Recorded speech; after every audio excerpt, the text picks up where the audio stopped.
Welcome to the hands-on training and demo portion of the multiphysics box from SICK. This is a follow-on to one of the first presentations and videos about what the multiphysics box, what the MPB10 is, where it's used, the information it gathers, preventative, predictive maintenance. So take a look at that video if you haven't already. This is, at the end of that, it refers to some hands-on. So let's take a look at that right now. My system already has SOPAS installed, so please get the latest version of SOPAS from sick.com. It also already has the SDD file, the SOPAS device driver installed. If you don't have that, there's a couple ways. It'll tell you when it searches for it that you don't have the SDD file. It'll take you to sick.com and you can download it directly from the web. You can also go to our website, go to the multiphysics box, go into downloads, and inside here be lots of very good information you should get. But one of them is on the software, the SDD file, which is what we need. Inside here is also ways you can get IO-Link function block factory. You can get function blocks for your specific PLC, the IODD file. So if you're using a IO-Link master, you can use this file as well to bring that in. So once you have those files and you load it, it will find the sensor. It'll load it here and it'll bring it over to the project page. I'm going to double click. And now we have our sensor. We're going to go right away in and I'm going to reset to factory defaults just to make sure everything is what we expect it to be. Anything changes, anything else that we've demoed before. So now we're starting fresh right now. And let's look at a few things we're going to go through. So looks like my log stayed even though refresh to factory defaults on the sensor. The SOPAS page still has old information on here of where I've triggered some alerts because it's just sitting here on my desk and I can moving around, I've triggered some alerts. So what do we have here right now? We have our process data, and this is through IO-Link. It's very important to know that we can teach this thing over IO-Link, but it actually has 3 switching outputs that you can teach it, and it can indicate shock and vibration and temperature alerts directly to a stack light or just right into any kind of just IO block that says, hey, something's going on. So even if you don't have IO-Link on the machine, this is still a very useful sensor, but we do have to teach it over IO-Link. And right now I have the sensor. I'm going to be moving around. It's going to trigger all sorts of things as I'm moving it around. So here's the sensor up on the video. Move out of the way here. Sensor mounted on a little plastic piece that I have mounted onto a fan. And I'm connecting right now through a single port USB IO-Link master. It's a SICK SI-Link box. And that USB cable goes right into my computer and I load up SOPAS and it's able to find it.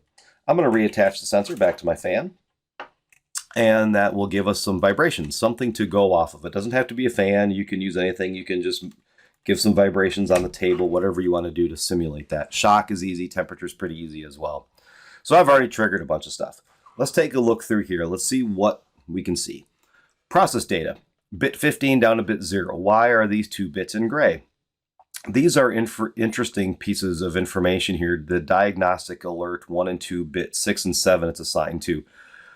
Those also can be assigned to pin 2. So as we go in here and we can teach and set up our process data, these 2 can be actually assigned to a pin 2 to do different things with just the digital discrete I/O. I also want to get an alert. So let's take get an alert when we have frequency information that says, hey, something in our motor or pump is working out of normal. It's unusual. So I'm going to go in here and say bit 0. I want to alert on a group. These are our groups: temperature, shock, a vibration in the time domain, a vibration in the frequency domain. Again, we talk about that a little bit in the other video, in the other presentation. So anything that happens within the time domain for vibration, I want an alert. Let's say anything that happens in the frequency domain, I want an alert. Now we could get even more specific. We could get in here and say, I want an alert, but I want a direct alert on very specifically these things that could be in the time domain or the frequency domain. Dominant peak frequencies, fundamental amplitude max, maybe a number of power cycles for the sensor to get a life usage out of a motor or whatever it would be. But these are very specific things. I think a group alert for the most part is what we are wanting to look at. Anything that happens that says something might be wrong, we can get that information. All right, so I'm going to set those 2 bits for right now. I've already triggered one. I've got an alert, and so it's going to throw a high out on bit 0 already. So I'm going to reset the alert. I'm going to reset the log. It'll probably go off again as I'm moving around here. So let's start looking at what some of this data looks like. Here's some real-time data, but what does that mean? Let's take a look at vibration, and we're going to be in the time domain right now. What do we see here? So we have ARMS. So that is our acceleration average. RMS is root mean square. It's basically saying it's an average of sorts on the acceleration. That's kind of our higher frequency, higher energy events. Velocity, RMS. This is going to be some of our lower frequency events that are happening. And then this section here can change. The variance, the skewness, the kurtosis, all of these things have a lot of statistical information behind them, and it's not averaging. This is individual pieces of information that are telling us something about the shape of the waveform of the vibration that's picking up. For right now, we don't need to know about that. We're going to focus for the sake of this here on VRMS. This is where most stuff is going to happen. And even more so, we're going to focus not on just the x-axis or the y or the z-axis of the sensor. We're going to look at kind of an average of all three. Really, we're looking for, is something going on with this pump, this motor, gearbox, bearings, whatever it is. And this triggering on this magnitude is what is going to be interesting to us. So let's look at this VRMS here. And we're going to make sure that we're graphing and looking at VRMS. This can be changed as well. So take a look at that. Make sure we're looking all kind of apples to apples, looking at the same things. All right, so now I've got the sensor on the fan. I'm going to turn the fan on. I'm going to reset. All right, here's my fan. The black arrows tell us where we are right now. The bands give us like a peak hold of where we've been. And if you hover your mouse over it, it'll also give you some information about where you are now in your live values versus minimum and maximum since last reset. Now with it off, here's where I'm at. I'm going to turn the fan on. So I clicked on my fan here and I just turned it on. The sensor's mounted on the back. Okay. Let's reset.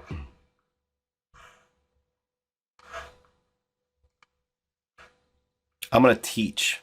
This is very important. This is a very special part about this sensor. And it does all these things inside and analyzing the vibration and the shock, but I'm going to teach it. So how do we know what's good, what's bad, what's a warning? Well, we're going to teach it. And it's going to use the ISO standard for shock and vibration, not the absolute numbers, but more of the percentages. 15% more of movement, and we're going to get an alert. 25% more, we're going to trigger a warning that maybe you should stop. And here are the numbers. So 2.4 or 4. I'm going to turn the fan up. So the vibrations are going to change. And as I go up, I hit my pre-max and my max limit. I get warnings, I get alerts. I'm going to keep going up. And it's going to give me what the vibration is at those different places. Now, this is just a fan. There's really nothing wrong with it as it was going up to those limits. So maybe these limits are too small. So I'm going to turn it up here and I'm going to say, hover over this and say, what was my maximum? My max was around 4, 3.9. All right. So maybe that's a better one.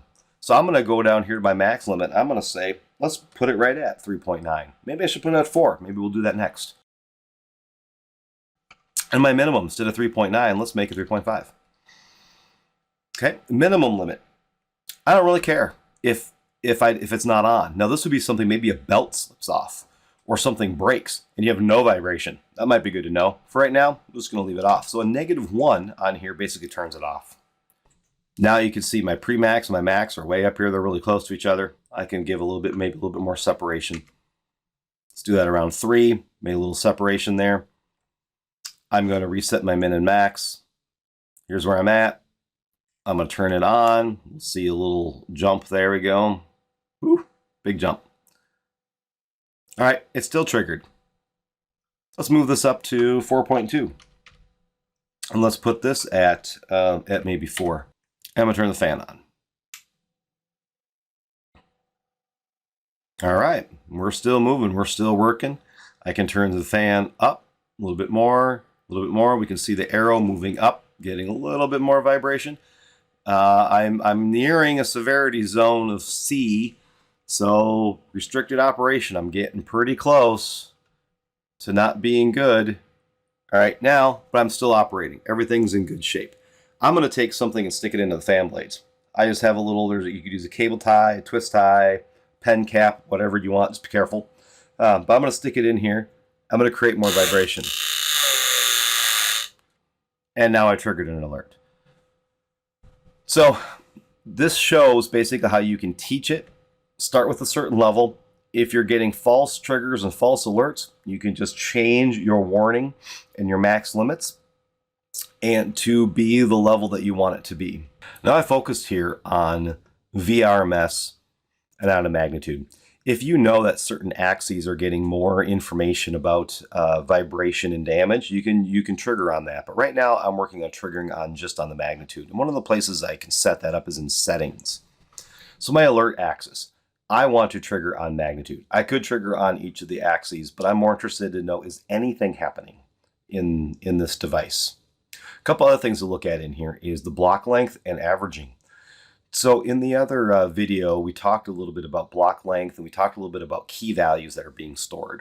We're measuring raw data. We can see some of our raw data. There's a button here for raw data. We'll take a look at that next. But what we're doing is we're doing a bunch of statistical information, averaging, and analysis over 640 milliseconds. You can make this smaller, and that will give you faster chunks, like a sampling rate. But for what we're trying to do here with this sensor and the value it has, we really want to look at what's happening over a certain amount of time, and it's almost a second.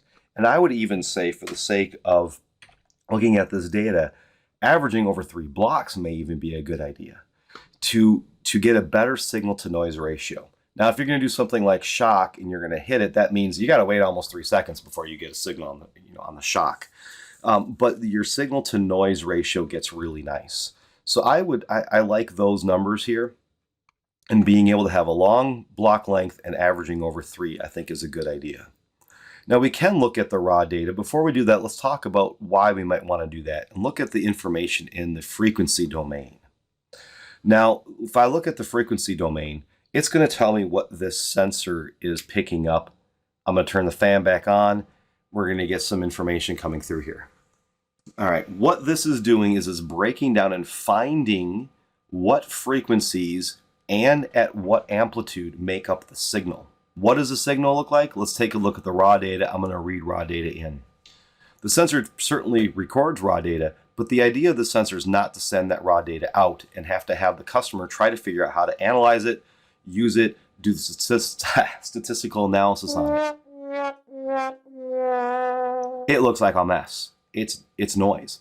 One of the interesting things we can look at here is why is the green, the y-axis, up here at 1? Well, it's 1G, because the way it's mounted vertically, the y-axis is going in this direction, and we have 1G of gravity pulling down on it. We don't have 1G of gravity pulling on the other axes. This is a mess, but it's really not a mess if we break it down. If we use a fast Fourier transform, what Fourier discovered a long time ago mathematically is you can take all of this signal, anything, whether it's acoustical information or noise or vibration, things like this, and all it is made up of a bunch of different frequencies put together at different amplitudes. And we can measure a fundamental peak and a dominant peak. And that's what we're looking for. And we can even teach this because, wow, that's a lot of information. How do we know what's good, what's bad? So we can teach these limits and say, this is a motor that's running well. It's not squeaking, we're not squealing, we're not grinding bearings. What should we be seeing as far as our frequencies and amplitudes? And we can teach that. And we can get triggers if that thing goes outside of those limits. If we start getting false triggering when we don't think we should, we can do some things with our frequency tolerance and our amplitude tolerance. We can say, you know what, things are going to shift a lot more in frequency as I change speeds. If it doesn't change speed, you probably shouldn't change frequencies that much. But maybe it's like, you know what, we're going to change it, so I'm gonna move out to a 10 hertz band. As long as it stays within 10 hertz, I'm good. And the amplitude stays, within, let's say, a 3. And you'll see what will happen here as I change these numbers. And you can change this to either get it tighter tolerance or larger. And it changes these boxes, changes these bands. And now you can basically get triggered if something happens in these frequencies and if that changes over time. A very interesting thing to look at here, I'm showing on the video here, is a tone generator on my phone. Because if we just look at our regular fan noise or even noise here sitting in my room, man, it's just a mess. So I'm going to put the sensor on my phone and I'm going to hit play. And right now I'm at, let's put it at 760 hertz. I'm going to hit the button. Now I have a tone of 760 hertz right here. Let's reset these limits. There it is. It's a very pure tone. There's really nothing else going on in there like there is for most noise. There's lots of frequencies. Here, that's it. So now I've set up to 203 hertz. I'm picking up the 203, but there's some harmonics. It's probably because my phone is vibrating as well on the table. So maybe if I touch my phone, there we go. I just muted out a harmonic. So it's vibrating and the phone's vibrating with a different harmonic. Now it's back because I didn't mute it. So in most cases, we don't need to get into frequency domain. Knowing what's happening, that there's something wrong going on with the motor or the pump in this area is enough. You can go there and we can start to see what might be wrong. The frequency domain would be that next step, that more advanced step of saying, well, what frequency is that happening at? So a belt squealing, a belt slipping might be at one certain frequency versus missing a tooth on a gear. That'll go around and go lump, lump, lump, lump, lump. That's a different frequency. Maybe grinding on bearings will be a different frequency. So you can start to dig into more what might be causing it. But again, that's definitely much more of an advanced way of looking at things. The time domain, looking at VRMS, and teaching those limits is usually enough, as well as measuring temperature. That's very simple. Where do you want to have your upper and lower temperature limits and have it trigger? We have to leave ours at -40 because I'm doing this in Minnesota right now and it's actually snowing. So we'll need to leave that at -40. It could hit that. And then shock, of course, is also very simple. It looks a little more complicated here than temperature, but in the end, it's really quite simple. I already have the sensor off right now. I'm gonna hold it up to the video and I'm just gonna thump it. Now it read, hey, there's something that changed. What happened? Now I look and say it went negative more in the Z-axis because the Z-axis goes through the sensor, and I hit it this way, which would be in the negative direction. If I hit it that way, I'm guessing it'll go in the positive direction in the Z-axis.